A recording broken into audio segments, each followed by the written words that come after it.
अस्सलाम वालेकुम। Lecture 18 start करते हैं जी कैफ वन का। कैसे गुजरे 2 दिन? वैसे बहुत अच्छे थे तो जान छुट्टी रही है। चलो कोई ना आ गए ना। लो भाई, ये क्वेश्चन 67 करवाने की कोई जरूरत नहीं मेरे ख्याल से। आपका लेवल इतना हो गया कि अब हाँ जी, ये मैंने करवा दिया था बेसिकली। 69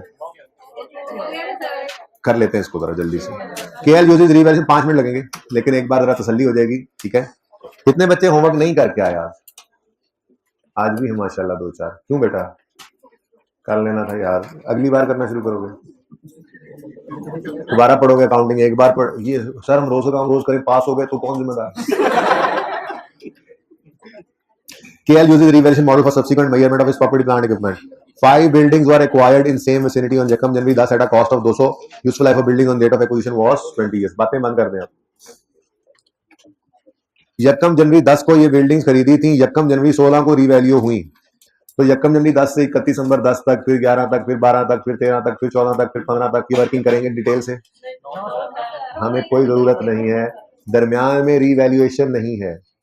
यकम जनवरी 10 से यकम जनवरी 16 के दरमियान कोई रिवैल्यूएशन नहीं है, तो कॉस्ट स्ट्रेट लाइन मेथड है, तो फिर हम जंप करके यकम जनवरी 16 तक पहुंच सकते थे। ठीक है, तो इसका मतलब 200 है ना, 200 एसेट की कॉस्ट। ठीक है, तो 200 लाइफ से डिवाइड किया, ये 1 साल की डेप्रिसिएशन आ गई। और यकम जनवरी 10 से 31 दिसंबर 10, 11, 12, 13, 14, 15, 31 दिसंबर 15 तक कितने साल बन गए? 6 साल की डेप्रिसिएशन निकालनी है। 31 दिसंबर 15 तक की डेप्शन निकालनी है। 6 से मल्टीप्लाई किया, 60 रुपीज की डेप्शन आ गई। और 31 दिसंबर 15 में बुक वैल्यू कितनी है? अब इस 140 को कंपेयर करना है यकम जनवरी 16 पर रीवैल्यूड अमाउंट से, और रीवैल्यूड अमाउंट थी 480 रुपए, तो रीवैल्यू सरप्लस आ गया 340 का। यहां तक को मसला। अब जी हमारी 5 में से 3 बिल्डिंग्स बिक गई 31 मार्च 16 को। तो क्या सिखाया था? जो 3 बिल्डिंग्स बिकी हैं उनकी डेप्रिसिएशन निकालनी है हमने। कितने महीनों की?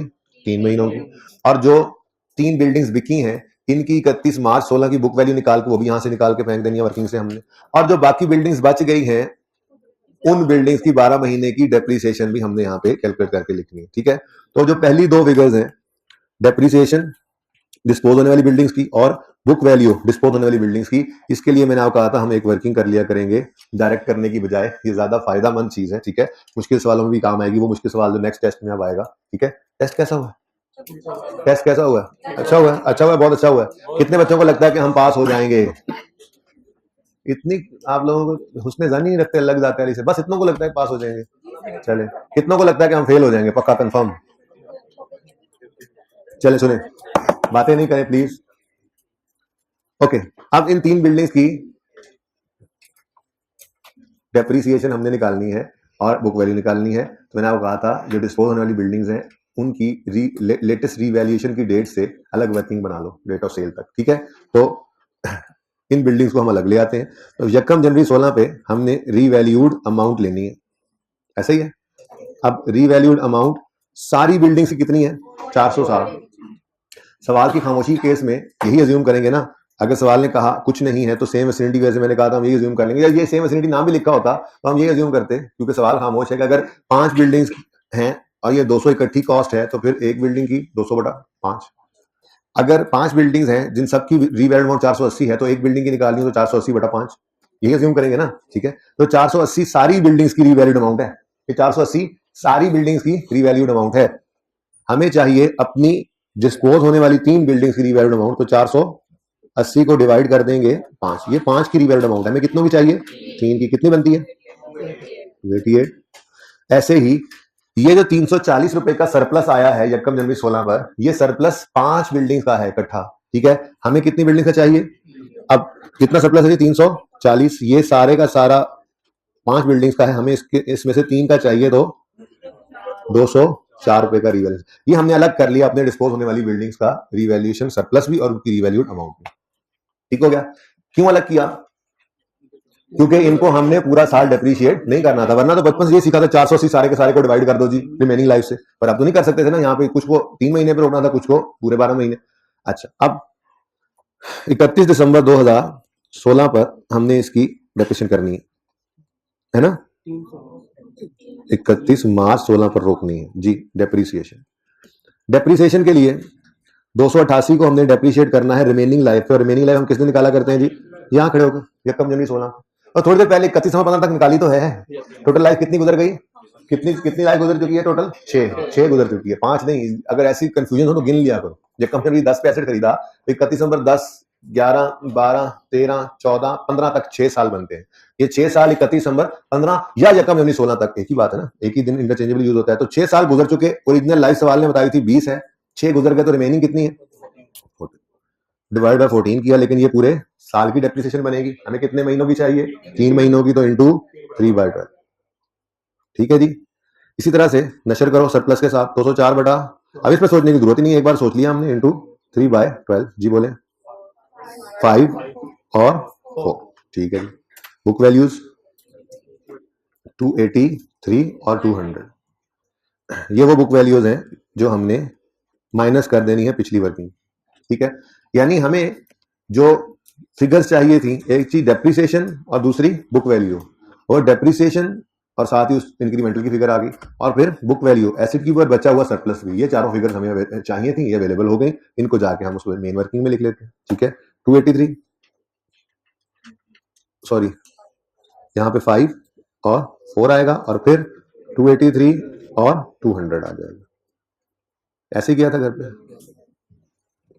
अब रह क्या गया, बाकी बिल्डिंग्स की डेप्रिसिएशन। ठीक है, उसके लिए भी यहाँ जगह कम थी तो वर्किंग हमने कर ली थी। हमने कहा था जी, अगर वैसे तो यूं भी कर सकते थे हम कि अगर ये 480 सारी बिल्डिंग्स की रीवैल्यूड अमाउंट है और उसमें से 288 जाने वाली बिल्डिंग्स की है, तो इन दोनों का डिफरेंस जो है वो रिमेनिंग है। तो ऐसे भी कर सकते हैं आप, 480 माइनस 288। ठीक है, लेकिन हमने जो काम किया था उसी को रिवाइज करना है ताकि वो तो पक्का हो जाए।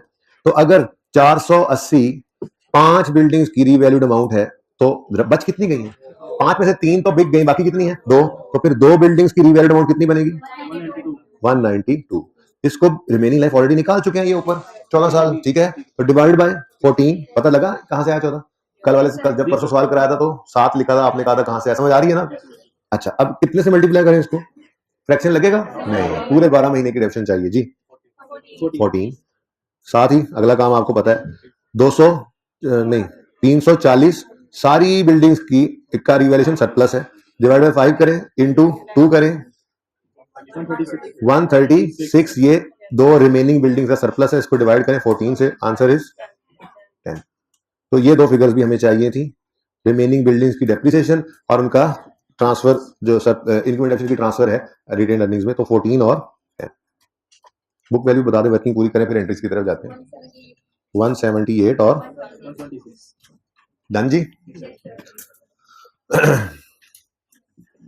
चलें जी, जनरल एंट्रीज करते हैं। एक ही बार पिक्चर ले लीजिएगा, मैं आप लोगों के लिए कोशिश करूंगा कि इस तरह से इतनी कुछ जगह पे एंट्रीज भी आ जाए, तो आप उसकी फिर एंड पे पिक्चर ले लीजिएगा। ठीक है, एंट्रीज शुरू करते हैं जी। यकम जनवरी 2016, सिर्फ 16 के साल की एंट्रीज करनी है ना जी। रीवैल्यूएशन हो रही है, रीवैल्यूएशन के दिन हमें ट्रांसफर की एंट्री करनी है सबसे पहले। ठीक है, तो ये थोड़ा सा ना ऐसे ऐसे एडजस्ट हुआ करो कि मेरे सामने रहा करो, मेरी इतना सफेद टोपी वाले भाई, मेरी इतना वेस्टकोट वाले भाई, खान साहब सामने ऐसे ऐसे ऐसे, ताकि हर बच्चा मुझे नजर आता है। एडजस्ट खुद हुआ करो, इस बच्चे के पीछे छुपना नहीं है। ओके, मुझे ऐसे पता नहीं, वो टेंशन लगी थी, पता नहीं यार ये बच्चा कहाँ गया, क्या कर रहा है, वो क्या रहा है।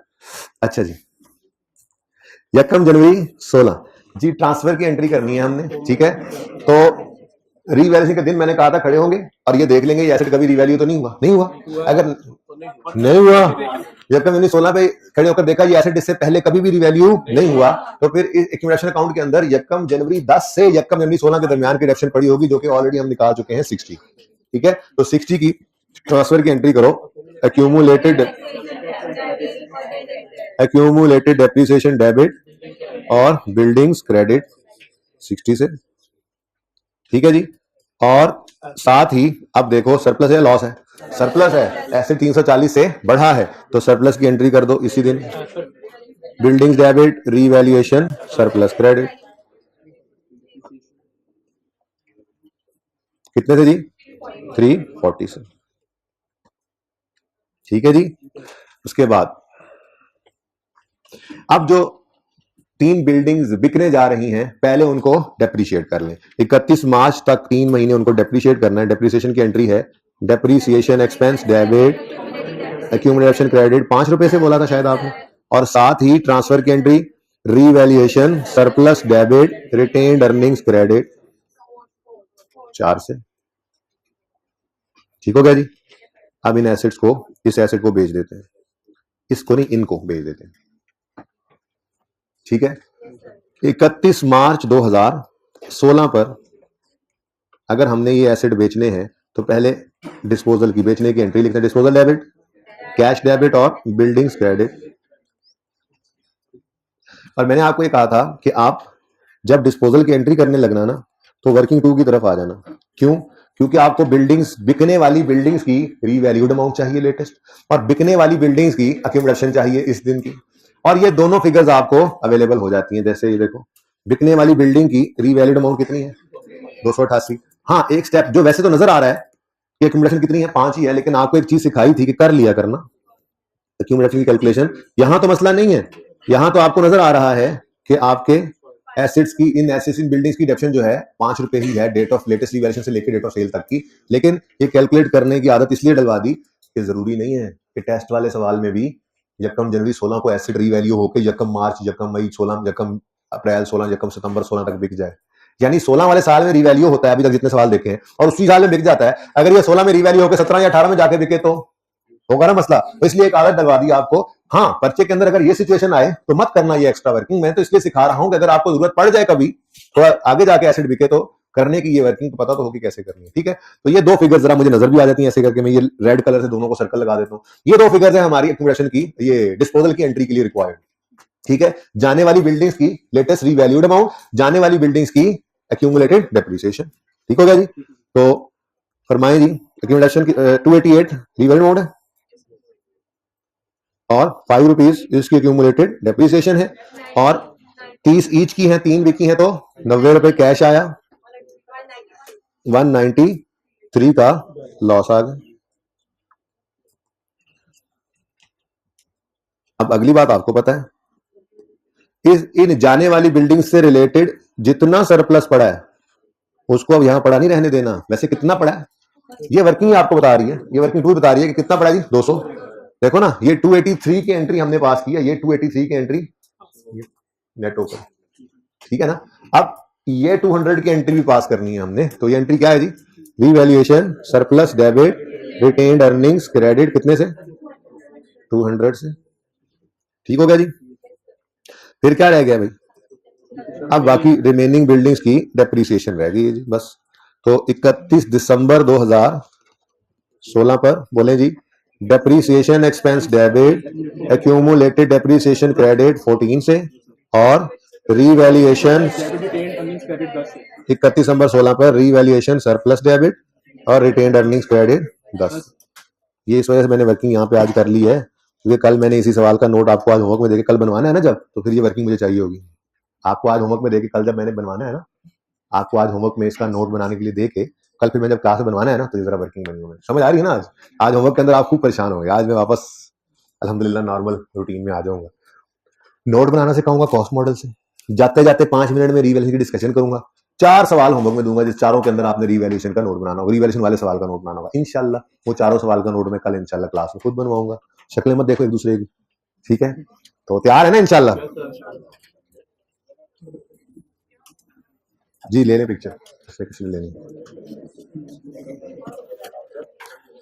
2 में डिस्पोजल नहीं होगा रीवैल्यूएशन का, 2 में डिस्पोजल होगा। जी जी, अभी देने लगा, थोड़ी देर में होगी इंशाल्लाह।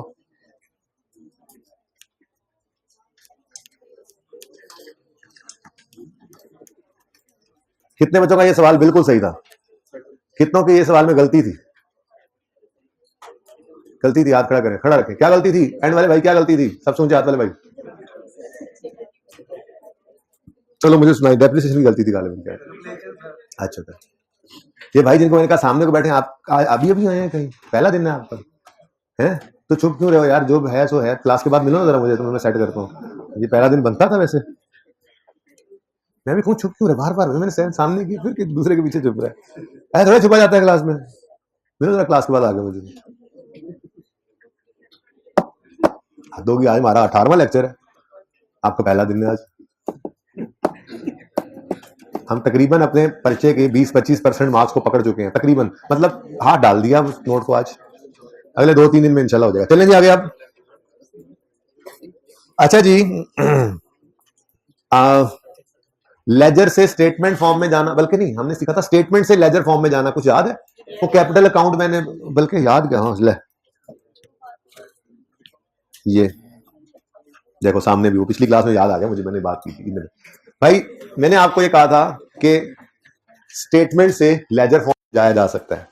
ये कैपिटल का लेजर बनाना सिखा रहा था ना उस दिन, मैं आपको कहा था कि अगर स्टेटमेंट से लेजर फॉर्म में जाना है तो थोड़ा मुश्किल है, बात सोचना पड़ता है जरा, कितनी की मुश्किल है क्या। डेटर की स्टेटमेंट नजर आई, इससे लेजर बनाना है तो पहले ये सोचना पड़ेगा कि डेटर की नेचर क्या है। डेटर की नेचर क्या है? डेबिट नेचर, ठीक है। तो फिर ओपनिंग बैलेंस किस तरफ आना है? Debit side. जो प्लस वाले हैं वो डेबिट, जो माइनस वाले हैं वो क्रेडिट, ठीक है। यानी स्टेटमेंट से लेजर बनाना है, स्टेटमेंट से लेजर।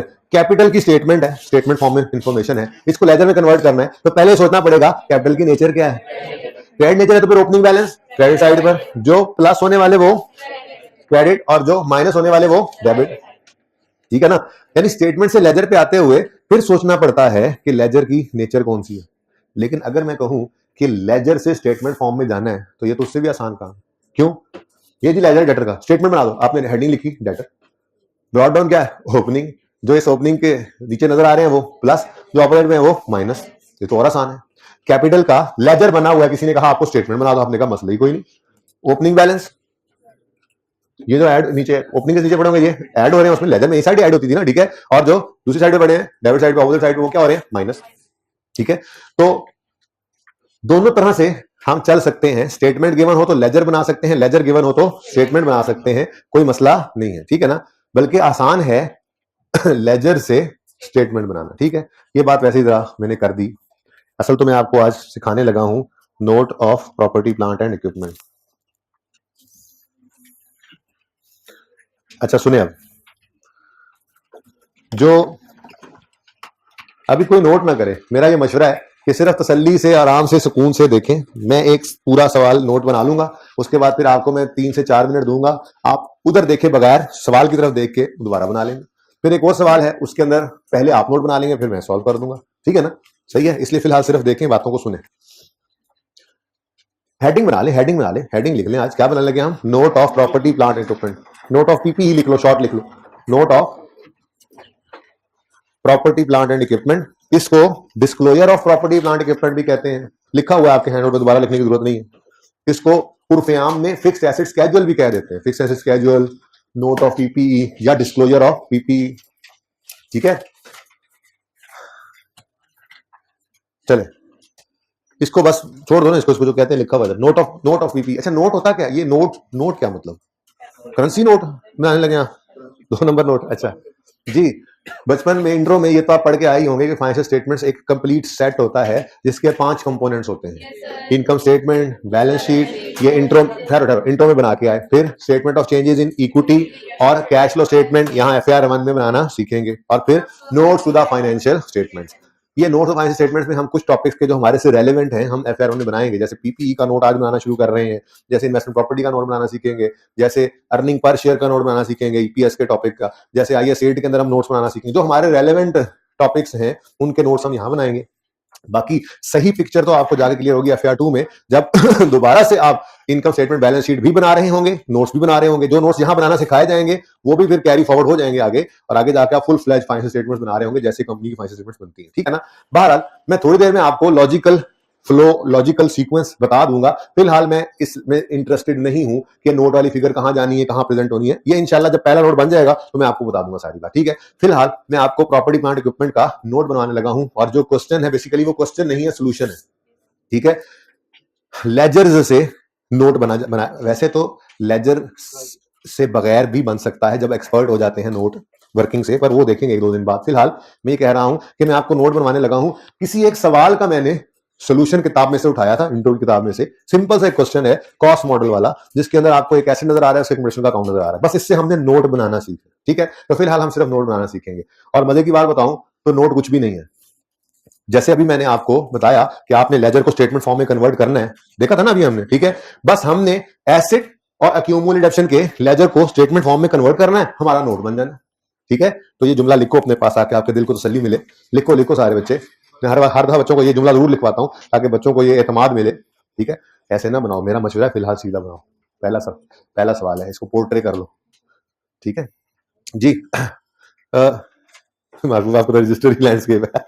क्या होगा आप जी लिखें, नोट तो कुछ भी नहीं है, टॉप पे लिखें, टॉप पे सफे के टॉप पे लिखें, आगे तो नोट बनाना है ना, ठीक है। नोट तो कुछ भी नहीं है, ये तो बस, ये हर दफा बच्चों को लिखवाता हूं, सचमुच ऐसे ये कुछ भी नहीं है, ठीक है जी। नोट तो कुछ भी नहीं है, ये तो बस एसिड और ये तो बस एसिड और अक्यूमुलेटेड डेप्रिसिएशन अकाउंट, ये तो बस एसिड और ओ आर वाला और नहीं, अलिफ और ए वाला और है एंड, ठीक है ना जी। ये तो बस एसिड और अक्यूमुलेटेड डेप्रिसिएशन के लेजर्स को स्टेटमेंट फॉर्म में कन्वर्ट करने का नाम है, बस। और क्या, ये तो बस एसिड और अक्यूमुलेटेड डेप्रिसिएशन के लेजर्स को स्टेटमेंट फॉर्म में कन्वर्ट करने का नाम है। गलमू की खत्म, नोट खत्म, फिनिश। नहीं, पेपर में ये ना लिख के आना। अच्छा अब सुनो, कोई भी स्टेटमेंट बनाए ना आप, उसके बारे में 5 चीजें आपको बतानी पड़ती हैं, ठीक है। जैसे आप इनकम स्टेटमेंट बनाते थे तो आप सबसे पहले लिखते थे कंपनी का नेम, रिपोर्टिंग एंटिटी नेम, ऐसे ही है। फिर आप लिखते थे कंपनी के बाद कौन सी चीज बना रहे हैं, इनकम स्टेटमेंट बना रहे हैं या बैलेंस शीट बना रहे हैं, तो फिर रिपोर्ट का नेम, ठीक है जी। फिर आप लिखते थे for the year ended as on वगैरह, रिपोर्टिंग पीरियड। उसके बाद आप आगे लिखते थे टॉप पे रुपीज में बना रहे हैं, डॉलर में बना रहे हैं, ठीक है, या पाउंड में बना रहे हैं, क्या, रिपोर्टिंग करेंसी। और फिर लेवल ऑफ राउंडिंग ऑफ, आपका लेवल नहीं, राउंडिंग ऑफ का लेवल, ठीक है। लेवल ऑफ राउंडिंग ऑफ क्या मतलब, रुपीज में बना रहे हैं, रुपीज इन 1000 में बना रहे हैं, रुपीज इन मिलियन में बना रहे हैं, तो ये 2 बातें इकट्ठी लिखी होती थी, एक रिपोर्टिंग करेंसी, दूसरा लेवल ऑफ राउंडिंग ऑफ। जिसमें कुछ नहीं लिखा तो मतलब लेवल राउंडिंग क्या है, रुपीज, लेवल राउंडिंग क्या है 1000। ये सारे काम आप कर रहे होते हैं, ठीक है ना, मैंने कहा जरा बता दूं, ठीक है। ये 5 चीजें हम कर रहे होते हैं। ये हमारे कुछ बड़े भाई हैं, एक IAS 1 है, स्टैंडर्ड्स हैं, और कुछ कंपनीज एक्ट हैं, इंशाल्लाह FAR 2 में जाके कंपनीज एक्ट भी अप्लाई होगा। तो ये रिक्वायरमेंट्स हैं उन्हीं की, बड़े भाइयों की, कि जो हम पे लाजिम है कि किसी भी रिपोर्ट के बारे में हमने ये 5 चीजें बतानी होती है। Reporting currency, reporting entity name, फिर रिपोर्ट नेम, फिर रिपोर्टिंग पीरियड, फिर रिपोर्टिंग करेंसी और लेवल ऑफ राउंडिंग ऑफ, ठीक है। ऐसे जरा मैंने कहा बात कर ले जरा। तो अब ऐसे ही इनकम स्टेटमेंट, आपको मैं फाइनेंशियल स्टेटमेंट्स भी दिखाऊंगा जो पब्लिश फाइनेंशियल स्टेटमेंट्स होंगी किसी ऑर्गेनाइजेशन की, वो भी दिखाऊंगा। FAR 2 के अंदर चल ही रही होती हैं वो दिखाने के लिए, तो कंप्यूटर में पड़ी होती हैं, आसपास ही होती हैं, वो किसी वक्त दिखा दूंगा। इनकम स्टेटमेंट बनती है, फिर बैलेंस शीट बनती है, चेंज इन इक्विटी बनती है, फिर कैश फ्लो बनती है, फिर नोट्स बनते हैं, और फिर वो शुरू ही हो जाते हैं। तो notes to the financial statements जो हैं, उनके अंदर फिर डिटेल्स होती हैं बहुत सारी चीजों की। ये सारा लॉजिकल सीक्वेंस इंशाल्लाह समझाऊंगा। फिलहाल तो मैं ये बताने लगा हूं आपको कि notes to the financial statements में से एक नोट हम बनाने लगे हैं अब, जिसको कहा जाता है प्रॉपर्टी प्लांट इक्विपमेंट का नोट या डिस्क्लोजर, ठीक है। अब करेंगे क्या, सबसे पहले हम बिजनेस का नाम लिखा करेंगे। तो इस सवाल में तो है नहीं, होमवर्क वाले सवालों में होगा, तो लिख लेना, ना हो तो ऐसे ही लिख लेना कंपनी नेम। उसके बाद इनकम स्टेटमेंट बना रहे हैं या बैलेंस शीट, नहीं, हम तो नोट्स बना रहे हैं, तो फिर लिखेंगे यहाँ पे notes to the financial statements, notes to the financial statements, notes to the financial statements. And वालों भाई जरा देखना, जरा इसको नजर आ रहा है, ठीक है, नहीं तो मैं बोल रहा हूं, सुन लो, लिखा हुआ है notes to the financial statements, ठीक है। चलो यार अब क्या तुम लोग याद करोगे, लेकिन ज्यादा हो नहीं सकता, बहरहाल गुजारा ही करो बस। सुन लो अब, notes to the financial statements, कमी बेशी आप सुन के गुजारा कर लो, फिर देख लो जी। उसके बाद वही बात, रिपोर्टिंग पीरियड बताना है हमने, ठीक है। Income statement for the year बनती है, cash flow for the year बनती है, change in equity for the year बनती है, सिर्फ बैलेंस शीट एज ऑन होती है, ठीक है ना। तो नोट्स बनेंगे फॉर द ईयर एंडेड, तो फॉर द ईयर एंडेड। सवाल ना बस ऐसे ही था, ये बस मैंने बताया ना कि मैंने एक सोल्यूशन उठाया था बस, और उस सोल्यूशन को मैंने यहाँ पे लिख दिया था कि इससे हम नोट बनाना सिखाऊंगा, ठीक है ना। पर्चे में ये सवाल थोड़ी आता है, पर्चे में तो फिर सवाल आता है, ठीक है। लेकिन जाहिर है बुनियाद तो बाहर कहीं से कहीं ना कहीं से शुरू करनी पड़ेगी। पहला सवाल बाबर वाला याद है, किया था, सिंपल एडिशन वाला। चलते चलते आपको टेस्ट के अंदर भी सवाल मौजूद है, कैसा किस तरह का आया लेजर आप कैसे बना रहे हैं, तो लेवल आहिस्ता आहिस्ता आपका बढ़ता है। 31 दिसंबर 9 है गालिबन ईयर एंड इसमें, ठीक है, क्लोज हो रहे हैं इस पे, तो मैं लिख देता हूं for the year ended 31 December 2009।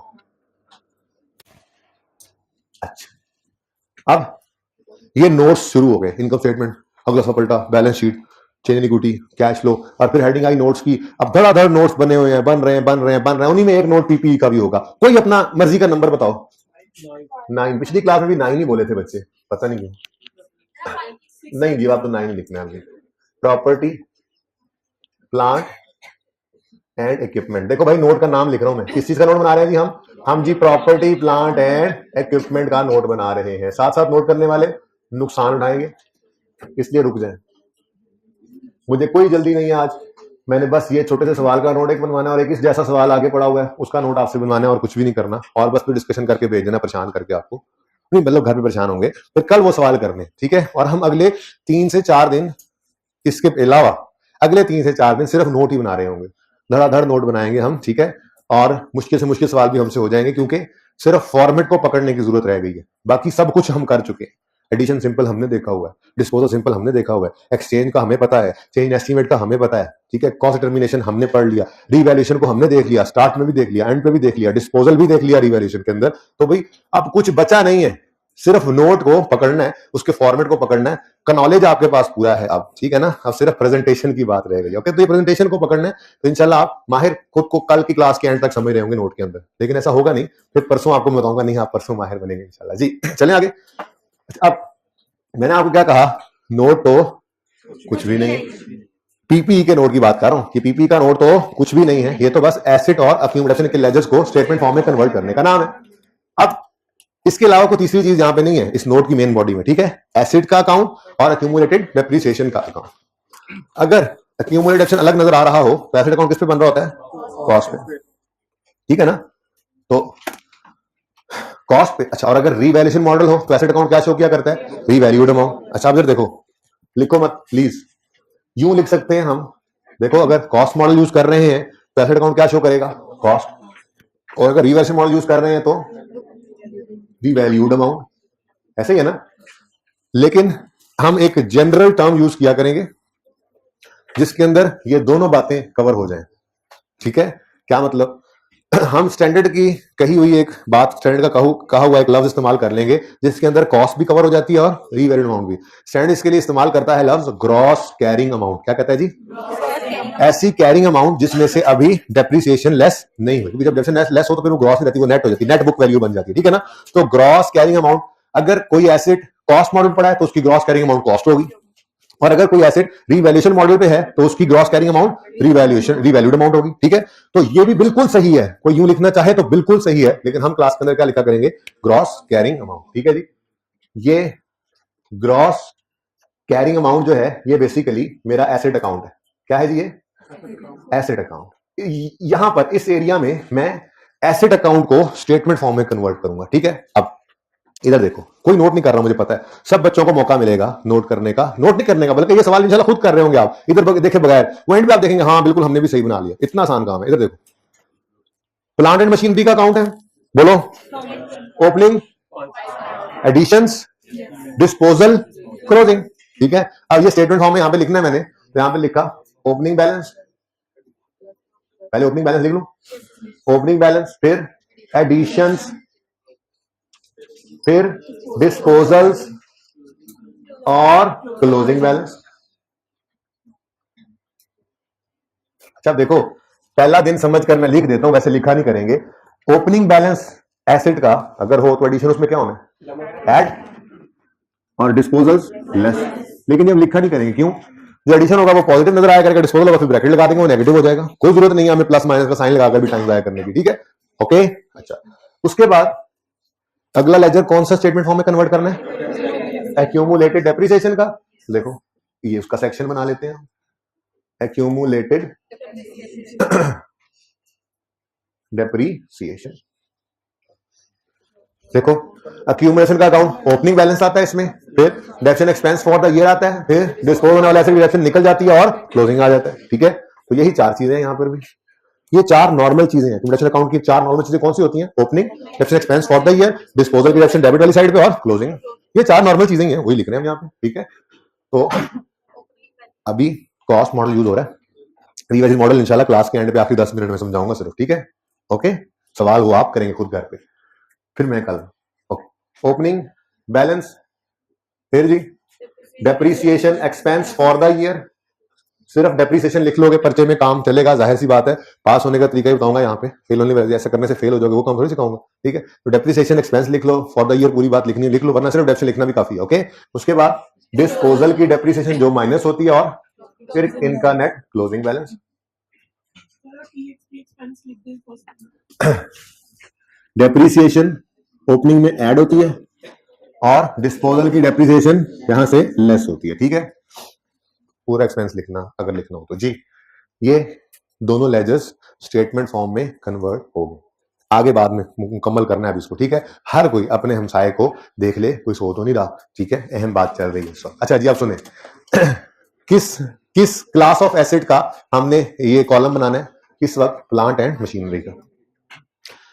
Class of asset का मतलब क्या है? देखो, हम लोग यूं नहीं करते अकाउंटिंग के अंदर कि हर व्हीकल का अलग से कॉलम बनाने लग जाएंगे यहाँ पे, हर मशीनरी का अलग, हर बिल्डिंग का अलग, नहीं। सारी बिल्डिंग्स का एक कॉलम, सारे व्हीकल्स का एक कॉलम, सारी प्लांट मशीनरीज का एक कॉलम, सारे फर्नीचर्स का एक कॉलम। तो एक क्लास ऑफ एसेट के लिए एक कॉलम बनाएंगे, ठीक है? हमारे पास एक क्लास इस सवाल में आ रही है प्लांट एंड मशीनरी, और दूसरी आ रही है व्हीकल। तो ये दो अलग अलग क्लासेस हैं, दो अलग अलग कॉलम्स इनके बनेंगे। तो पीपीई जहां पे लिखा होगा इसके सामने मैं लिख लूंगा आगे जो भी एसेट जिसकी, तो ये कौन सा जी? प्लांट है, तो प्लांट एंड मशीनरी। वैसे तो नजर ही नहीं आना, वैसे मसला ये। तो प्लांट एंड मशीनरी जी। अब ये लेजर्स स्टेटमेंट फॉर्म में कन्वर्ट होने जा रहे हैं, ठीक है? बहुत आसान है, बल्कि वो तो हम कन्वर्ट कर चुके हैं, अब सिर्फ डाटा ही लिखना है, ठीक है? ये देखो, ओपनिंग 500, 5 लाख कर लो, पूरा लिखेंगे, ठीक है? उसके बाद एडिशंस हैं 2, लेकिन हमारे पास लाइन आइटम एक ही है, लाइन एक ही, एडिशन के लिए क्या करें? और 2 हो चाहे 200 हो, एडिशंस को इकट्ठा करके ही लिखना है। यूजर को एडिशन में एक ही फिगर नजर आएगी, ठीक है? आप लोग जब प्रैक्टिकली ऑडिट पे जाएंगे ना अपने उस पे क्लाइंट के ऊपर, तो वहां पे जब आप इस तरह से नोट ओपन करवाएंगे, नोट देखेंगे, तो उसमें एडिशन आएंगे। आप फिर उनको कहेंगे यार एडिशन की डिटेल लेके आओ, फिर वो 100 भी होंगे तो वो लिस्ट आपको ऑडिटर को प्रोवाइड की जाएगी, फिर आप उसको 1 बाय 1 चेक कर सकते हैं। लेकिन यहाँ पे नोट के अंदर सिर्फ एक ही फिगर नजर आएगी जिसके जो सारे एडिशंस का टोटल होगी, ठीक है ना? तो चाहे जितने मर्जी एडिशंस हैं, हमने इनको इकट्ठा करके लिखना है, ठीक है? तो 5 लाख ओपनिंग, 500,000 ऊपर याद करवाना, एंड पे रुपीज लिखने, ठीक है? अभी लिख लो, बल्कि ऐसे कर लेते हैं, मुकम्मल होगा ना फिर लिखवाऊंगा, ताकि सारे ऊपर, ठीक है ना? ऊपर लिख देंगे रुपीज, 1000 में नहीं कर रहे, रुपीज में कर रहे हैं, ठीक है? अच्छा, उसके बाद 90 जमा 120, 2,10,000 के एडिशन है, तो 2,10,000 एडिशन आ गए। फिर डिस्पोजल कितने जी? 1,90,000 का डिस्पोजल है, 190,000, और क्लोजिंग बैलेंस आ गया 520। ले जी, हमारा एसेट अकाउंट स्टेटमेंट फॉर्म में कन्वर्ट हो चुका है। मुश्किल काम लग रहा है? जैसे मैंने कहा है, ये है ही कुछ नहीं, ये तो सिर्फ लेजर को स्टेटमेंट फॉर्म में कन्वर्ट करने का ही नाम है ये नोट, ठीक है? और इंशाल्लाह रोज का काम रोज करते हैं तो ये कुछ भी नहीं साबित होगा एंड पे भी, और पर्चे में अच्छे मार्क्स देके जाएगा आपको। 60-70% मार्क्स किसी भी सवाल में से आ जाए ना, हर सवाल में 60-70% मार्क्स आ जाए तो आप पास हो जाओगे ना, ठीक है? हाँ, अगर आपको किसी टॉपिक, किसी सवाल को सामने आए, मुश्किल से मुश्किल सवाल, उसमें पासिंग मार्क्स ना ले सके फिर टेंशन है। और हर सवाल के अंदर आसान नंबर मौजूद होते हैं, 60-70% नंबर हर बच्चा उसमें ले सकता है, ठीक है ना? अच्छा जी, 5,20,000 क्या हो गया जी हमारे पास? 5 लाख, लाइन नहीं सीधी लग रही सर, ये क्या कर रहे हैं आप? 5,20,000। ओके, नेक्स्ट अक्यूमुलेटेड डेप्रिसिएशन है। ओपनिंग 1,70,000, डिडक्शन एक्सपेंस 44,167, डिस्पोजल की डिडक्शन 30,083, और क्लोजिंग बैलेंस ये मुझे लिखवाने हैं आपने 1 बाय 1। ओपनिंग बैलेंस कितना है जी? 1,70,000। फिर deduction expense for the year 167। जानने वाले एसेट की डिडक्शन जहां से निकलनी है वो माइनस, और क्लोजिंग बैलेंस आ गया 18।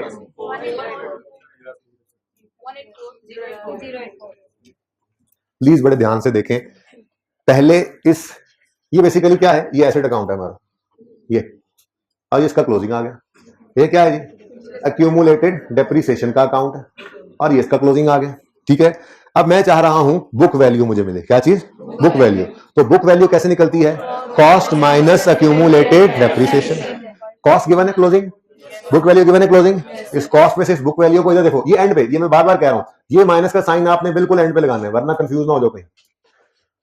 कॉस्ट में से अक्यूमुलेशन को माइनस करना है, ठीक है। ये दोनों पहले इस डिब्बे का टोटल लिख लिया आपने, ठीक है। अब कॉस्ट माइनस 184084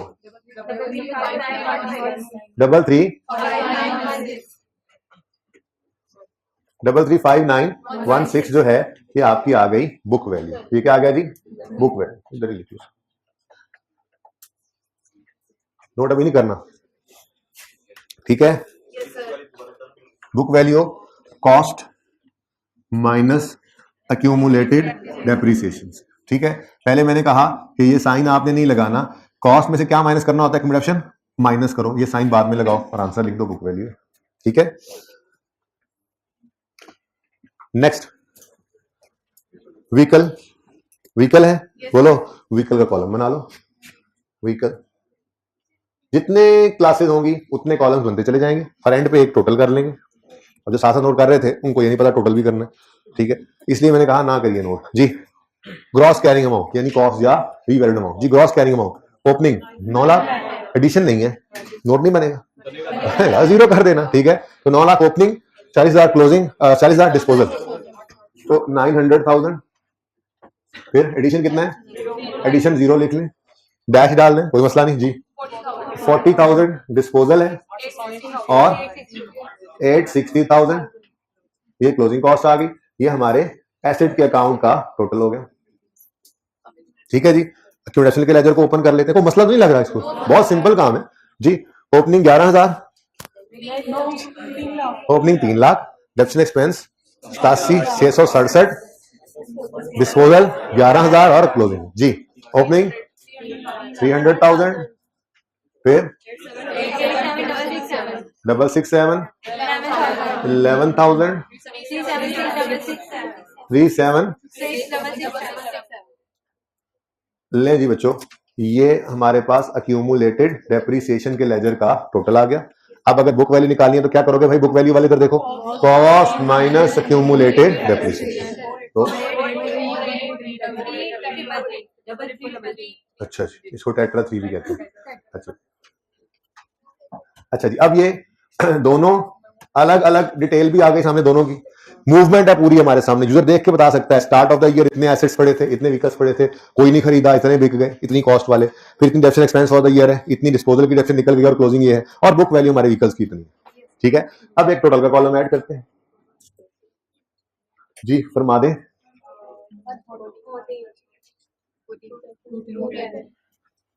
जी। और जी 1380,000 ये आ गई सारे एसेट्स की क्लोजिंग कॉस्ट, ठीक है जी। 4,70,000, 470,000, 834 है, और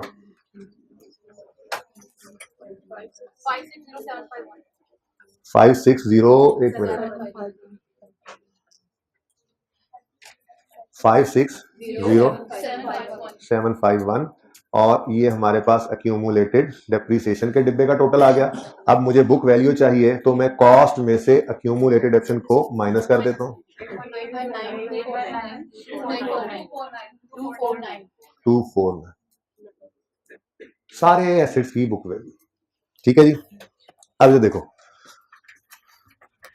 आपकी बचपन की आदत पता है क्या थी कि आप लोग बैलेंस शीट जब बनाते थे, स्टेटमेंट ऑफ फाइनेंशियल पोजीशन है, आप उसमें लिखते थे जी, एक minute, let me hold my hand, as on 31 दिसंबर 2009, ठीक है जी। ऊपर नाम भी लिखते हैं, कंपनी नेम भी, ये लाजमी है, लेकिन ये तब लिखना जब वो एक्सट्रैक्ट्स मांग रहा हो, बैलेंस शीट तब बनाएंगे ना, ठीक है। तो company name, statement of financial position as on 31 दिसंबर 2009। अब बैलेंस शीट बनाना सीखी थी, कैपिटल वाली साइड शुरू करते थे एसेट से, चलो नहीं भी था तो अब एसेट से लिख लो यार, चलो कुछ नहीं होता, क्योंकि मैं एक्सट्रैक्ट्स बना रहा हूं ना, लेकिन वैसे मैं आपको बता रहा हूं, आप लिखते थे एसिड्स, फिर उसमें आप लिखते थे नॉन करंट एसिड्स। अब जो आप शुरू होते थे तो आप कहते थे जी लैंड लेस इसकी एक्यूमुलेशन, नहीं लैंड डेफिशिएंट नहीं होता था। फिर आप कहते थे जी बिल्डिंग की कॉस्ट है लेस उसकी एक्यूमुलेटेड डेप्रिसिएशन है, प्लांट एंड मशीनरी की कॉस्ट है लेस उसकी एक्यूमुलेटेड डेप्रिसिएशन है, व्हीकल की कॉस्ट है। पूरा एक सफा आप भर देते थे एसिड्स के साथ ही, ठीक है। डस्टर कहाँ है वो पड़ा। अब IS-1 और कंपनीज एक्ट जो है हमारा, हमारे मुल्क का लॉ, इनकी कुछ पाबंदियां हैं। अब आप बड़े हो रहे हैं, FAR 2 के अंदर जो आपने अकाउंट्स बनाने हैं वो IS-1 और कंपनीज एक्ट को फॉलो करते हुए बना रहे होने।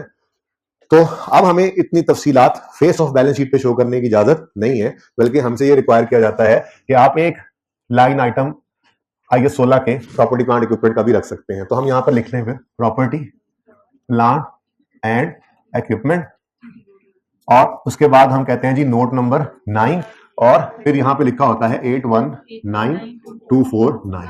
अब यूजर के सामने ये 819249 आता है। अगर यूजर ने इसकी डिटेल देखनी है कि ये प्रॉपर्टी प्लांट इक्विपमेंट में कौन कौन से एसेट्स पड़े हैं, उनकी पुराने साल क्या मूवमेंट थी, शुरू में कितने थे, इस दफा कितने आए, कितने गए, कितनी डेप्शन है, तो वो नोट नंबर 9 में जाए। तो इनकम स्टेटमेंट बैलेंस शीट का सफा पलटेगा, कैश फ्लो, चेंज इक्विटी, फिर नोट शुरू होंगे, फिर उनमें जाएगा जाएगा जाएगा, नोट नंबर 9 पे पहुंचेगा। वहां जाकर देखेगा अच्छा इनके पास प्लांट मशीनरी भी है, व्हीकल भी है।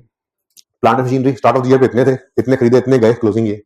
स्टार्ट ऑफ द ईयर इतनी डेप्शन थी, इतनी डेप्शन मजीद इस साल की, इतनी डिस्पोजल अकाउंट में फेंक दी, और ये क्लोजिंग, और ये बुक वैल्यू है, फिर ये बुक वैल्यू, ये book value, total book value. अच्छा, और ये सारे एसेट्स की बुक वैल्यू है जो कि हमारी बैलेंस शीट में नजर आ रही होगी, ठीक है, ताकि बैलेंस शीट बनी रही होती है। ये बात समझ आई है? थोड़ा लॉजिकल सीक्वेंस समझ आया? तो टोटल के कॉलम का जो आखिरी जो फिगर होती है टोटल कॉलम की, वो बैलेंस शीट के फेस में नजर आती है। यूजर ने डिटेल देखनी है तो वो नोट नंबर 9 में आएगा और आके डिटेल को देख लेगा, ठीक है, समझ आई है? तो नोट इसलिए बनाते हैं। अगली बात से पहले एक छोटी सी बात और भी सुन लो। एक और चीज भी यहीं पर आप ऐड कर सकते हो, वो है इन एसिड्स के बारे में 2-3 बातें और बता लो। क्या मतलब, आपने इस एसिड पर कौन सा मॉडल लगाया, कॉस्ट मॉडल या रिवर्सल मॉडल, बता दो। फिर मेथड स्ट्रेट लाइन लगाया या रिड्यूसिंग बैलेंस लगाया या आउटपुट, ये 3 तो पढ़ लिया ना, ये लगाया। फिर डेप्रिसिएशन रेट या लाइफ क्या है। तो ये 3 बातें भी आप किसी भी एसेट के बारे में बता सकते हैं। मेरे सवाल में तो मैं अज्यूम कर लूंगा ना, इस सवाल में तो है नहीं डिटेल, वरना ये असल सवाल के अंदर तो लिखा होगा ना, आप जितने सवाल देखे उनके अंदर लिखा होता है मेथड कौन सा है, रेट वगैरह क्या है या लाइफ क्या है, सब लिखा होता है ना, ठीक है। तो वो हम सवाल के अंदर हमें सारी डिटेल लिखी हुई मिला करती है। बहरहाल आप 9.1 एक नोट के आगे सब नोट, पहला सब नोट, नोट की पहली दुम, मेजरमेंट बेसिस। मेजरमेंट बेसिस मतलब कॉस्ट मॉडल है या रिवैल्यूएशन मॉडल, ठीक है। तो इसी के नीचे ऐड कर दें मेजरमेंट बेसिस। अब इस सवाल के अंदर दोनों क्लास जो है वो कॉस्ट मॉडल पर ही है, तो हम यहां पर लिखेंगे कॉस्ट मॉडल, और यहां पर भी कोई रिवैल्यूएशन का जिक्र ही नहीं आया, टोटल भी नहीं लिखना कुछ भी, ठीक है। नेक्स्ट मेथड ऑफ डेप्रिसिएशन है, तो यहां पे डेप्रिसिएशन मेथड है। अब सवाल पता नहीं असल कहां पे पड़ा हुआ, मैं वो कौन खोल के देखे, मैं अज्यूम कर लेता हूं अगर आपकी इजाजत हो तो, ठीक है। मैं अज्यूम करता हूं कि प्लांट मशीनरी पे जो है वो 15% रिड्यूसिंग बैलेंस था और व्हीकल पे 25% स्ट्रेट लाइन था, इजाजत अज्यूम करने की। तो आप लिखोगे यहाँ पे डेप्रिसिएशन मेथड में यहाँ पे रिड्यूसिंग बैलेंस, ये सवाल में लिखा हुआ मिलेगा आपको। तो जाहिर सी बात है जब पूरा सवाल करना है तो ये सारी चीजों के साथ ही करना है ना, रिड्यूसिंग बैलेंस और अज्यूम किया यहाँ पर स्ट्रेट लाइन। ये अज्यूम नहीं करना सवाल में, ये सवाल में गिवन होगा, जो सवाल करोगे सारा डेफिनेशन वगैरह निकालोगे तो किसी मेथड के तहत ही निकालोगे ना, वही लिख देना। फिर कौन सा रेट कितना यूज किया, अगर रेट नहीं यूज किया तो ईयर्स यूज किया, तो लाइफ यूज किए तो कितने ईयर्स है वो आप लिख सकते हैं। जैसे मैं मिसाल के तौर पर मैंने कहा यहाँ पे 15% है, यहाँ पे 25%। अगर आपने ईयर्स यूज किया, लाइफ यूज किया, तो यहाँ पे आप 12 ईयर्स, 10 ईयर्स, 8 ईयर्स लिख दें। तो ये हमारे प्रॉपर्टी प्लांट इक्विपमेंट के नोट की मेन बॉडी है, प्रॉपर्टी प्लांट इक्विपमेंट के नोट की मेन बॉडी है, ठीक है। यहां तक को मसला। तो ये वाला नोट इधर देखे बगैर, इधर देख के जरा जल्दी से बना ले, जल्दी कर, शाबाश।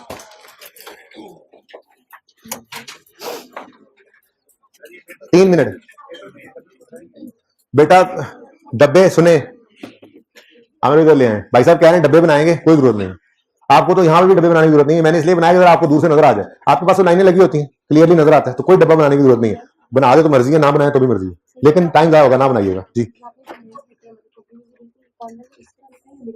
क्या चीज, ये मर्जी होती है, ये फैक्टी इश्यूज होते हैं, इससे परेशान ना हो करें। इधर अच्छा लगता है साइड वैसे लिखा हुआ, बस मुझे आप दरम्यान में लिख लें। ये note company name, note for the, जहां मर्जी लिख लें जी, दरम्यान में लिख लें, स्टार्ट में लिख दें, एंड में लिख दें, कोई मसला नहीं, ये पैटी इशू। शाबाश, मैं चेक करने आऊंगा थोड़ी देर बाद।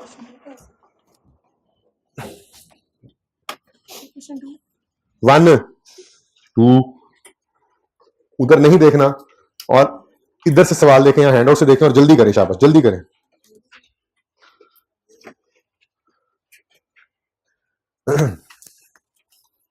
ये सवाल क्या देखूं आके, ये तो मैंने सामने सॉल्व किया हुआ है। नेक्स्ट क्वेश्चन देकर होमवर्क फिर आता हूं जी। नहीं, पहला ये जो सवाल सामने है ना जी, ये क्वेश्चन नंबर 61, ये आप लोगों ने यही करना है, सिर्फ नोट बनाना है। इधर देखें, ये रिक्वायर्ड नहीं है, रिक्वायरमेंट पढ़े तो उसमें नोट कहा होगा, ये सिर्फ आपको समझाने के लिए मैंने बना दिया है। ये पर्चे में अगर वो कहे बैलेंस शीट के एक्सट्रैक्ट्स बनाओ या बैलेंस शीट बनाओ फिर बनानी है, वरना नहीं। ओके, ये सिर्फ ये रिक्वायर्ड था। जल्दी करें जल्दी करें, सादा सी बात की है, क्वेश्चन 61 करें।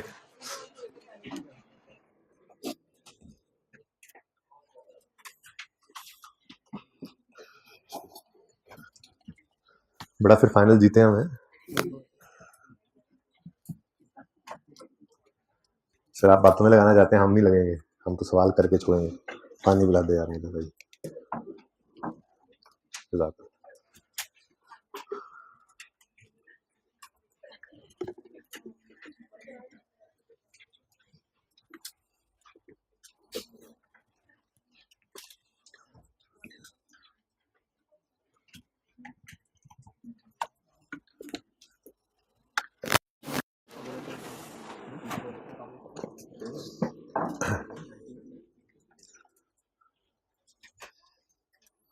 मुश्किल लग रहा है क्या?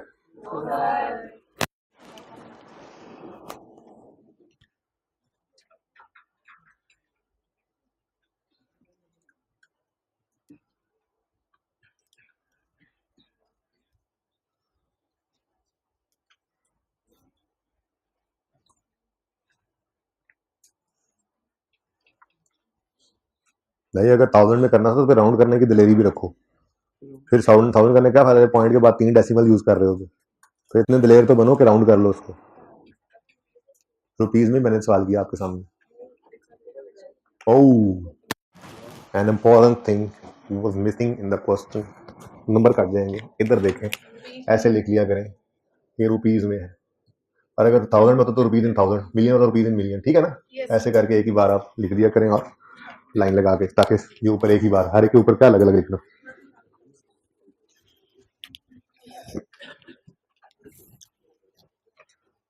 कितने बच्चे कर चुके? एक बच्चा कर चुके, 2 बच्चे कर चुके, सर ठीक। जल्दी करें शाबाश, इतना आसान काम है और सुस्तियां कर रहे हैं। रिवैल्यूएशन भी समझानी है, 5 मिनट आखिरी। 4 सवाल होमवर्क में दिया मैंने, 2 में डिस्पोजल नहीं है लेकिन रिवैल्यूएशन है, और 2 में डिस्पोजल भी है, रिवैल्यूएशन भी है, और 4 में नोट बनाना है। और एक नोट मैंने क्लास में नहीं बनवाया रिवैल्यूएशन वाला। देखो कितनी ज्यादती करते हैं सर, साथ वाले को कहेंगे, ये करता ही ऐसे जानबूझ के।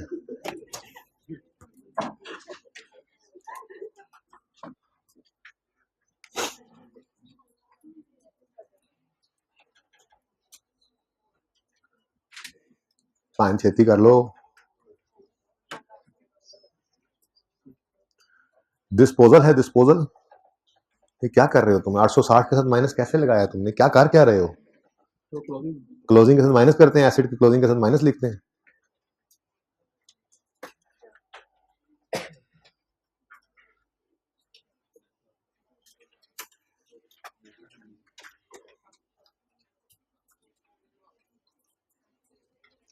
अब कितने बच्चे बना चुके हैं नोट? तकरीबन कोई 10-12 बच्चे, 15। हाइब्रिड में हाथ नहीं खड़ा हो रहा कोई। कितने बच्चे बना चुके हैं नोट? माशाल्लाह, बहुत ही कम है, जल्दी करें।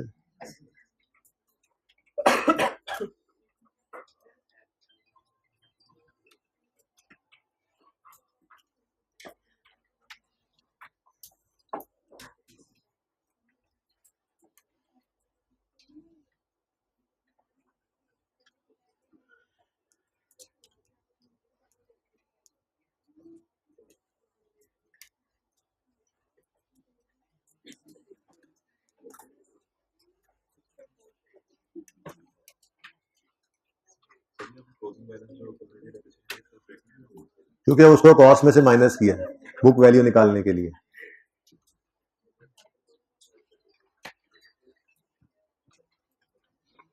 जी बच्चों,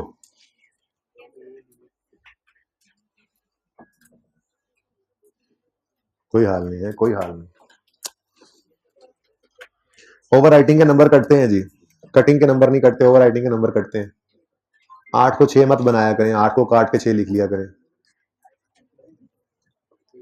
ये काम जो आप करते हैं ना, ये वाला, ये 8 ओहो हो 8 नहीं 6 कर लो, उसको 6 कर लो, वो नंबर कट जाता है। नहीं बेटा, ओवर राइटिंग में आई कैप मार्क्स काट लेगा, कोई बात नहीं है, पास हो जाने के ऊपर सब कुछ अच्छा लगता है।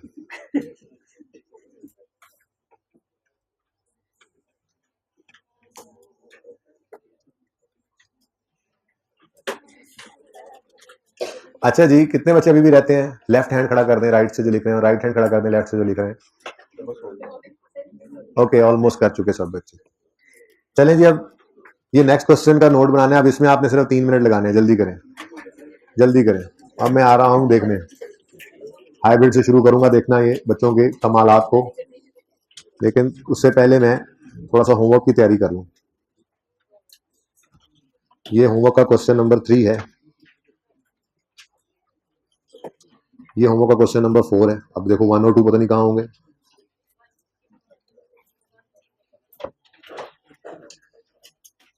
आप लोग अपने हैंड आउट से करें जी, आप नोट पे ले जाएं आमिर भाई, फॉर्मेट पे ऑनलाइन वाले बच्चों के लिए मैं होमवर्क लिखूं सबके लिए, नोट पे फॉर्मेट पे रहें आप। और क्वेश्चन नंबर 62 ऑनलाइन वाले बच्चों, इंशाल्लाह बुक्स अवेलेबल हो जाए, ये फास्ट फॉरवर्ड वालों के लिए बुक्स होपफुली अवेलेबल हो जाएंगी इस वीक के एंड से पहले पहले। ऑनलाइन वाले बच्चों के लिए ऐलान किया ना, तो कोई फास्ट फॉरवर्ड सुन रहे होते हैं तो उन्हें समझ ही नहीं आती।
जी इधर रखिए,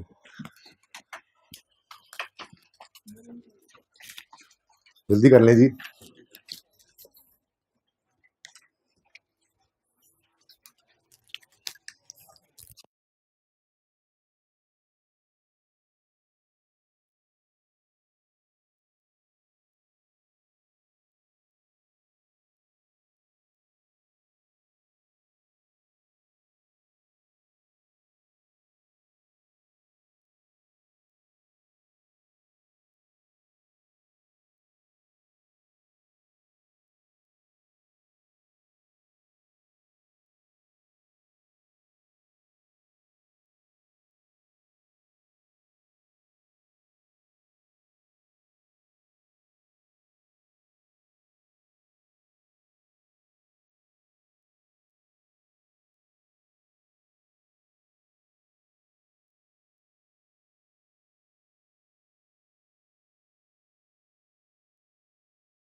बहुत स्लो है स्पीड भजन।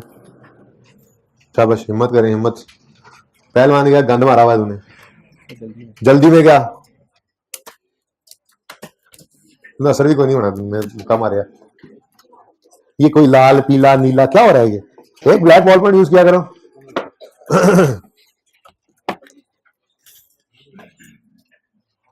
ये अभी अभी अभी शुरू हुआ है ये नोट बनना। जल्दी करें, जल्दी करें। भाई की वेस्ट कोट गंदी होगी, नहीं साफ करता हूँ, काम करो अपना। हाँ भाई, भाईजान आज पहला दिन वाले भाई, क्या नाम है आपका? कहाँ से आए पढ़ने? तो क्या मसला था? पैदल चले थे मर्दान से, 15 दिन लग गए 18 से। अभी जरा मिलो ना मुझे क्लास के बाद। नोट बना ला, नोट बना ला।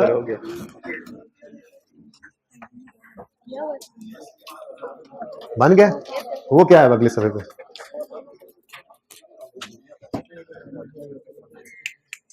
इतने अभी तक पहले एसिड पूरा करते रहते हो सारा नहीं। एक एसिड को पकड़ो, उसकी कॉस्ट इंट्रोडक्शन। सबसे पहले मेरा मशवरा है सबसे पहले फॉर्मेट बनाया करें, मतलब अंग्रेजी लिख लें। अभी मैं आज रिवैल्यूएशन को भी ऐड करूंगा उसमें, ठीक है ना? तो आप सबसे पहले क्या किया करेंगे, अंग्रेजी में फॉर्मेट लिख लिया करेंगे। उसके बाद फिर फिगर्स जो मिलती जाए वो लिखते जाए, ताकि जितना सवाल में समझ आए वो सारा का सारा तो नंबर मिल जाए ना उसके, तो ठीक है। सौती हालात को क्यों नहीं आप साइलेंट रखते? अच्छा जी, ये क्वेश्चन है जी, कितने बच्चे अभी तक कर रहे हैं?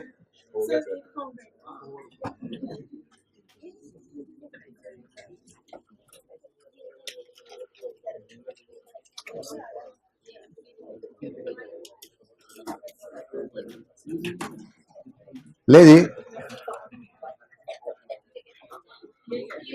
अच्छा जी, अच्छा। ये जी सोल्यूशन है, देख लें, इसको चेक कर लें जल्दी से। एंड वाला काम कर लीजिएगा खुद ही, मेजरमेंट बेसिस वाला। अज्यूम ही करना था, उसमें भी कोई डाटा अवेलेबल तो है नहीं। अच्छा जी, आप पूरी तवज्जो, आखिरी 5 से 7 मिनट 10 मिनट मुझे चाहिए। मैं आज के लेक्चर की सबसे मुश्किल और नई बात करने जा रहा हूं, ठीक है? तैयार है? अच्छा जी, अभी तक बेटा बातें नहीं करें प्लीज। अभी तक हमने 2 सवाल किए, उनमें हमारे एसेट्स जो हैं वो कॉस्ट मॉडल पे पड़े थे। कोई रिवैल्यूएशन का जिक्र नहीं आया, कोई ट्रांसफर का जिक्र नहीं आया। लेकिन अगर हमारा एसेट रिवैल्यूएशन मॉडल, हाँ अहम बात जो याद आ रही थी उस वक्त भूल गई, इधर सुनो। मेरे पास ये 2 एसेट्स हैं। मैं सोच रहा हूं कि मैंने प्लांट एंड मशीनरी को रिवैल्यूएशन मॉडल पे रखना है, तो क्या जरूरी है कि मैं फिर व्हीकल को भी रिवैल्यूएशन मॉडल पे रखूं? मेरी बात सुने, बड़ी अहम बात कर रहा हूं मैं ये सोच रहा हूं, मेरा ये दिल कर रहा है, मेरी ये चाहत है कि plant and machinery account, plant and machinery जो क्लास है, इस क्लास को मैं रिवैल्यूएशन मॉडल पे रखूं। तो क्या ये जरूरी है कि फिर मैं व्हीकल को भी रिवैल्यूएशन मॉडल पे रखूं, फिर बिल्डिंग्स को भी रखूं, फिर हर चीज को रखूं? आपके लिए जरूरी नहीं है कि अगर आप किसी एक क्लास को रिवैल्यू करें तो बाकी क्लासेस को भी रिवैल्यू करें। किसी एक क्लास को आप कॉस्ट मॉडल पे भी रख सकते हैं, दूसरी रिवैल्यूएशन मॉडल पे भी। कॉलमनर फॉर्म में चल रहा होगा काम, जो कॉस्ट मॉडल वाली उस पे कॉस्ट मॉडल लिख दो, नहीं तो revaluation model, cost model, revaluation, जो मर्जी करो। लेकिन ज्यादा अहम बात क्या है? ज्यादा अहम बात यह है कि अगर प्लांट एंड मशीनरी को आपने रिवैल्यू करने का सोच लिया है, तो फिर ये नहीं करना कि किसी प्लांट को रिवैल्यू कर लो, किसी को छोड़ दो, किसी को कर लो, किसी दूसरे को छोड़ दो। नहीं, अगर प्लांट एंड मशीनरी को रिवैल्यूएशन मॉडल पे रखना है तो फिर इस पूरी क्लास को रिवैल्यूएशन मॉडल पे रखना जरूरी है। आपने सोचा लैंड है, बिल्डिंग है, प्लांट मशीनरी, इक्विपमेंट है, फर्नीचर है, कंप्यूटर है, व्हीकल है, इन सारों में से मैंने सिर्फ बिल्डिंग्स को रिवैल्यू करना है। स्टैंडर्ड कहता है आपको इजाजत है कि आप बाकी सारी क्लासेस को कॉस्ट मॉडल पे रखें, बिल्डिंग्स को रिवैल्यूएशन मॉडल पे रख लें, लेकिन फिर buildings with in this class आप ये नहीं कर सकते कि किसी बिल्डिंग को रिवैल्यू कर लें और किसी को रिवैल्यू ना करें। ये बात समझ आई है? ठीक है। अच्छा, तो इसलिए हमने लिखा हुआ कि अगर plant and machinery cost model पे है तो फिर उसमें जितनी प्लांट मशीनरी है वो कॉस्ट मॉडल पे होंगी, इसलिए टेंशन की जरूरत नहीं है, ठीक है ना? अगर व्हीकल रिवैल्यूएशन मॉडल पे आ गए तो फिर सारे व्हीकल रिवैल्यूएशन मॉडल पे होंगे, तो इसलिए इसके नीचे एक ही जगह पे हमने लिखा हुआ है कॉस्ट मॉडल या रिवैल्यूएशन मॉडल, ठीक है? ओके, ये बात समझ आ गई? अच्छा, अब मैंने ये कहा कि अभी तक हमने जो भी सवाल देखे उनके अंदर हमारे एसेट्स कॉस्ट मॉडल पे पड़े थे। अगर हमारा कोई एसेट रिवैल्यूएशन मॉडल पे आ जाए तो क्या असर पड़ेगा? याद माजी अजाब नहीं है, इसलिए इसको देख ही लेते हैं, ठीक है ना? मैंने वो लेजर बनवाए थे, ये इसी दिन के लिए बनवाए थे, इसी दिन के लिए। मुझे बताओ 2012 के साल में कॉस्ट मॉडल यूज हुआ था? सवाल नहीं याद तो ये देखो, 14 में पहली बार रिवैल्यू हुआ एसेट जाके, ठीक है ना? खरीदा था हमने इसको 12 में, तो 12 और 13 कॉस्ट मॉडल था, फिर 14 से रीवैल्यू हो गया था, रीवैल्यूएशन मॉडल पे चला गया था, ठीक है ना। अब अगर एसेट कॉस्ट मॉडल पे था तो ये कॉस्ट नजर आ रही है इसकी। जब एसेट रीवैल्यूएशन मॉडल पे गया तो क्या चेंजेस आई थी? हमने कहा था कि रीवैल्यूएशन के दिन दो काम करने हैं। पहला ट्रांसफर, उसकी एंट्री पड़ी थी एक्यूमुलेटेड डेप्रिसिएशन डेबिट और एसेट क्रेडिट, ये एक काम। दूसरा काम, एसेट के अंदर सरप्लस या लॉस की रिकॉर्डिंग करो। तो यहां पे क्या आया था? Asset debit revaluation surplus credit. यानी जिस साल में रीवैल्यूएशन होगी तो मैक्सिमम क्या चेंज आ जाएगी? एक तो ट्रांसफर की एंट्री आएगी एसेट अकाउंट में, और दूसरा सरप्लस या लॉस की रिकॉर्डिंग की।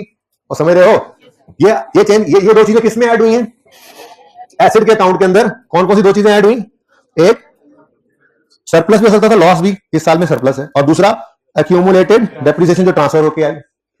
तीसरी तो कोई चीज नहीं ना आई, या सरप्लस होगा या लॉस होगा। ट्रांसफर की एंट्री के बाद या सरप्लस होगा या लॉस होगा, यानी एसेट अकाउंट में सिर्फ ये दो चीजें चेंज होंगी। और एक्यूमुलेटेड एसेट अकाउंट के अंदर ये डिस्पोजल वाली डेप्शन नहीं है। ये देखो यहां डिस्पोजल नहीं लिखा हुआ, ये क्या है? एसेट में ट्रांसफर हुआ। यानी कि अगर हमारा एसेट रीवैल्यूएशन मॉडल पे होगा ना, तो इस पूरे नोट के अंदर एसेट वाले पोर्शन में, इस एसेट वाले पोर्शन में सिर्फ दो चीजें ऐड होंगी, एक ट्रांसफर, दूसरा रीएन सरप्लस या लॉस। और इस डिडक्शन वाले सेक्शन के अंदर सिर्फ ट्रांसफर की एंट्री आएगी। कैसे? इधर देखो, सिंपल, बहुत से भी ज्यादा सिंपल है ये काम। कल इंशाल्लाह सवाल कराऊंगा, तो 4 सवाल देने हैं। सुनो इधर देखो, सबसे पहली चीज, रीवैल्यूएशन के दिन क्या करते हो? बोलो।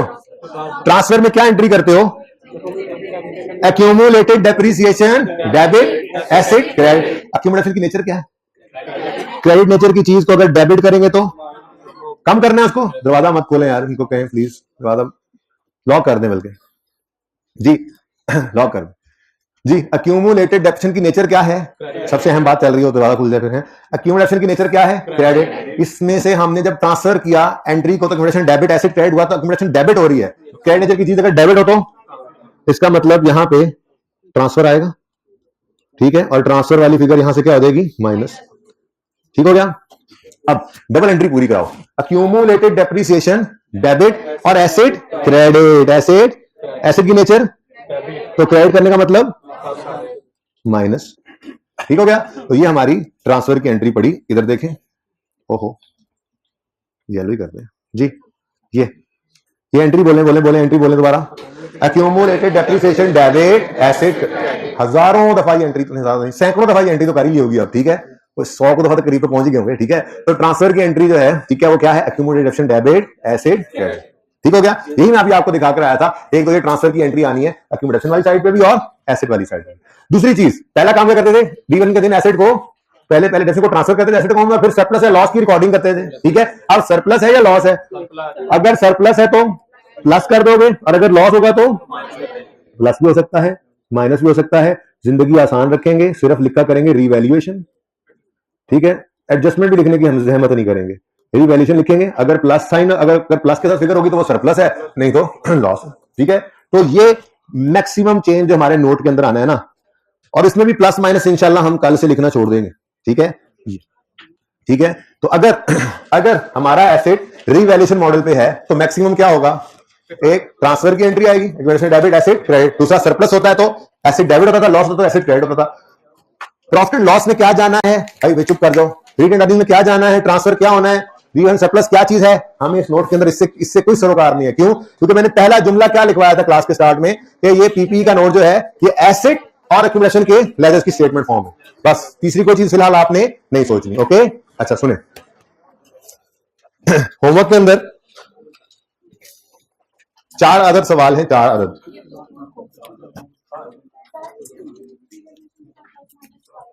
बेटा अगर रिवैल्यूएशन पर सरप्लस आया तो प्लस फिगर हुआ करेगी और लॉस आया तो माइनस हुआ करेगी। ये इंशाल्लाह देखेंगे, कल सवाल कराऊंगा, आप घर पे भी करेंगे। भाई आपस में बातें नहीं प्लीज, हाइब्रिड वाले भी चुप करें। मैंने कहा बातें नहीं, फीमेल स्टूडेंट भी शामिल है क्लास में ही। जी भाई सवाल वाले भाई, हाँ तो वो तो बताने लगा, ये क्या सवाल है? ये पिक्चर्स ले रहे हैं इसलिए मैं रुक गया। अच्छा जी, सबसे पहले इधर देखें, सबसे पहले आपने लेक्चर 13 का क्वेश्चन नंबर 59, ये लेक्चर 13 में जो क्वेश्चन 59 था ना 13 के हैंडआउट में, यही जो भी दिखा रहा था मैं, इसकी आपने, मैंने रिक्वायरमेंट क्या लिख दी इसकी, सुनो वहां पे लिखी हुई है कि बात सिर्फ देख लो, ये वाला सवाल है 3 रिवैल्यूएशन वाला सवाल, जो start of the year 3 revaluation नहीं थी 13 लेक्चर में। इसकी रिक्वायरमेंट मैंने कर दी, prepare note of PPE for the year ended 31 दिसंबर 18। जाहिर है खपोगे, तंग होगे, गलतियां करोगे, तो कल जब आओगे तो सवालात लेके आओगे, ना कि समझ रहे होगे। फिर कल मैं ये सारे चारों सवाल मैं खुद सॉल्व करूंगा क्लास के अंदर इंशाल्लाह, ठीक है ना। तो फिर आपका लेवल जरा अच्छा हो जाएगा। क्वेश्चन नंबर 1 ये करना है आपने।